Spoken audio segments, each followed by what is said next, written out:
ভয়ঙ্কর শিবা। হ্যাঁ ভাই, আজ আমাদের শহরে একটা ভয়ঙ্কর শিবার সাথে একটা ভয়ঙ্কর রুদ্রাও এসে পড়েছে। ফ্র্যাঙ্কলিন আজ বাঁচতে পারবে না আমাদের হাত থেকে। তো গাইস, ঘটনাটি ঘটেছিল সেই দিন যেদিন আমি আমার নানি বাড়ি থেকে আমার নিজের বাড়িতে ফিরেছিলাম। ফিরতে ফিরতে অনেক রাত হয়ে যায় আর আশেপাশে আমি শিয়ালের ডাকও শুনতে পাই। আমার খুব ভয় হচ্ছিল, কারণ ওই রাস্তাটি ছিল একটা ঘন জঙ্গলের পাশ দিয়ে, আর নানির মুখে শুনেছি ওই জঙ্গলে নাকি অনেক ভয়ানক ভূত পেতের বাস। আরে আরে এটা কি হচ্ছে? আমার গাড়ি এমন ঝাঁকি মারছে কেন? একি গাড়ি তো থেমে গেল। আমার কেন জানি মনে হচ্ছে আমার গাড়ির কিছু একটা অ্যাক্সিডেন্ট হয়েছে। চলো তো ভাই, গাড়ি থেকে নেমে একটু দেখি। আরে বাপ রে বাপ, এটা আমি কি করলাম? ভাই এটা তো রুদ্রা, আর রুদ্রা হঠাৎ করে কিভাবে আমার গাড়ি নিতে চলে আসলো? ভাই রুদ্রাকে আমি ভুল করে মেরে ফেললাম।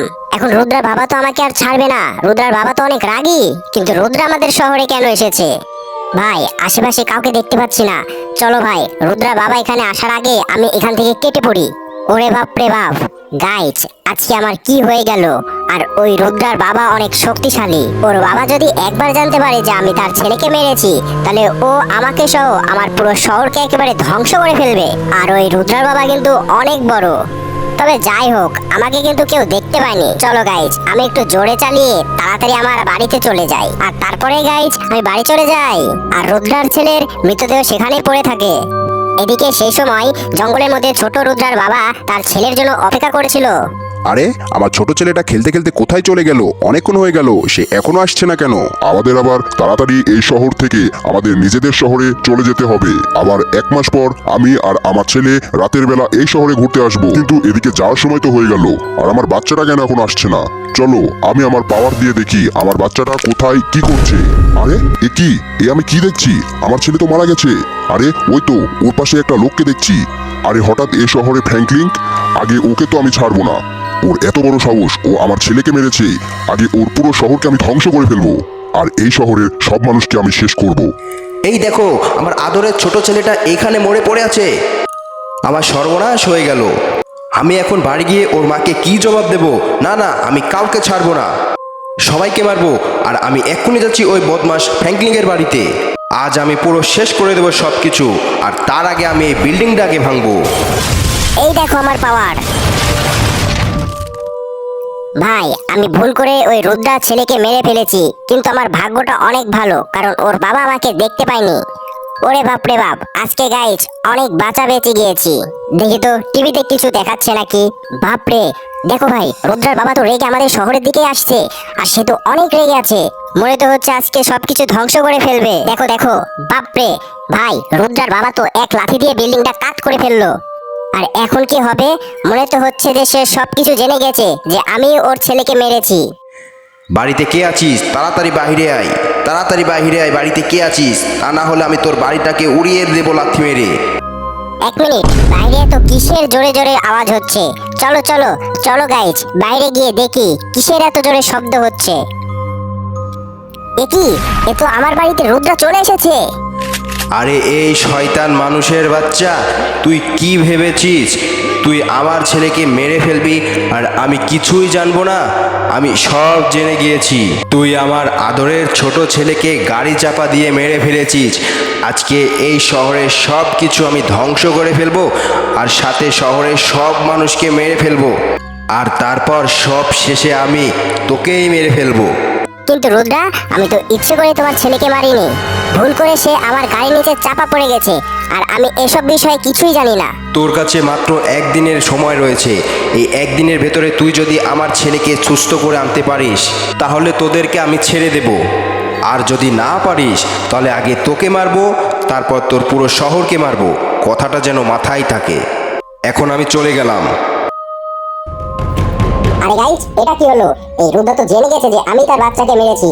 এখন এ তো আমাকে আর ছাড়বে না, আমাকে তো মেরেই ফেলবে। কিন্তু আমার কাছে 1 দিন সময় আছে গাইজ। এই 1 দিনের মধ্যে আমাকে কিছু একটা বুদ্ধি বের করতে হবে, আর তার জন্য আমি প্রথমে এখন চলে যাব পুলিশ স্টেশনে। আর সেখানে গেলে পুলিশ স্যার হয়তো আমাকে কোনো না কোনো ভাবে সাহায্য করবে। তাড়াতাড়ি যাই, চলো চলো। আর এদিকে আমি চলে এসেছি। আরে এ কি, পুলিশদের এভাবে মারলো কে? আরে পুলিশ স্যার, আপনাদের এই অবস্থা করলো কে? আরে ফ্র্যাঙ্কলিন, আমাদের এভাবে মেরেছে রুদ্রা। আমি জানি না রুদ্রা কেন হঠাৎ করে এসে কোনো কিছু না বলে আমাদের এভাবে মারলো। রুদ্রা আমাদেরকে মেরে চলে গিয়েছে। তার মানে রুদ্র এখানেও এসেছিল। আরে গাইস, আমি তো ভেবেছিলাম পুলিশ অফিসাররা আমাকে সাহায্য করবে, কিন্তু এখানে এসে দেখি পুলিশ অফিসারদেরকে মেরে ফেলেছে। আরে ফ্র্যাঙ্কলিন, তুমি এখান থেকে পালিয়ে যাও, না তা না হলে ওই রুদ্রা তোমাকেও মেরে ফেলবে। আর তুমি এখান থেকে পালিয়ে যেভাবেই হোক এই শহরটাকে বাঁচাও। এখন একমাত্র তুমি এই শহরটাকে বাঁচাতে পারবে। যাও, তুমি গিয়ে ওই রুদ্রার সাথে যুদ্ধ করে আমাদের শহরটাকে বাঁচাও।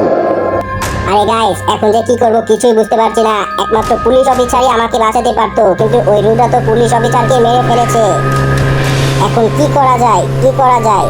হ্যাঁ গাইস, আমার মাথায় একটা বুদ্ধি এসেছে। চলো গাইস, এখন আমি আমার বন্ধু বিপুলের কাছে যাই। একমাত্র বিপুলই আমাকে ওই রুদ্রাকে মারার উপায় বলে দিতে পারবে, কারণ ওই বিপুলের না মাথায় অনেক বুদ্ধি। তাহলে চলো গাইস, চলো, আর একদমই দেরি করে লাভ নেই। হ্যাঁ ফ্র্যাঙ্কলিন, এই বিপদ থেকে রক্ষা করার জন্য তোকে আমি একটা উপায় বলতে পারি। আর সেটা হলো, আমাদের শহরে যে নদী আছে তার ওপর পাশে যে জায়গা আছে সেখানে শিবা নামের এক কার্টুন থাকে। আর সেই শিবা অনেক বড় বড় দানবকে মারতে পারে, আর সে অনেক ভালো। তুই ওর কাছে গিয়ে রুদ্রার কথা বল, আমার বিশ্বাস সে রুদ্রাকে মারতে পারবে।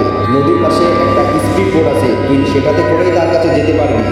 তো ভাই, আমি এখন তাড়াতাড়ি নদীর ধারে চলে যাই। আর সেখানে একটা স্পিড আছে, দেখো আমি নদীর ধারে চলে এসেছি। আর এই তো স্পিড বোট, চলো এখন আমি এটাতে করে নদীর ওপারে চলে যাই।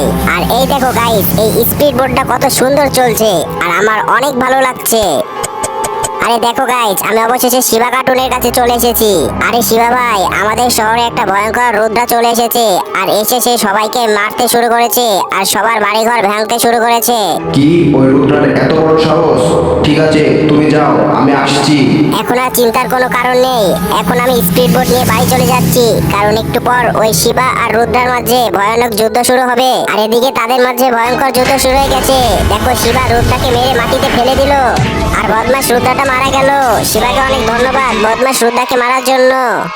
তো বন্ধুরা, ভিডিওটি ভালো লাগলে ভিডিওতে একটা লাইক করে চ্যানেলটাকে সাবস্ক্রাইব করে রাখো, যাতে পরবর্তী মজার ভিডিওটা ছাড়ার সাথে সাথে তোমার কাছে চলে যায় এবং তুমি দেখতে পারো। আর এই ভিডিওটা ভালো লাগলে অবশ্যই তুমি তোমার বন্ধুদের কাছে বেশি বেশি করে শেয়ার করে রাখো। আর পরবর্তী ভিডিওটা আসা পর্যন্ত তুমি তোমার নিজের খেয়াল রাখো এবং ভালো থেকো। বিদায়।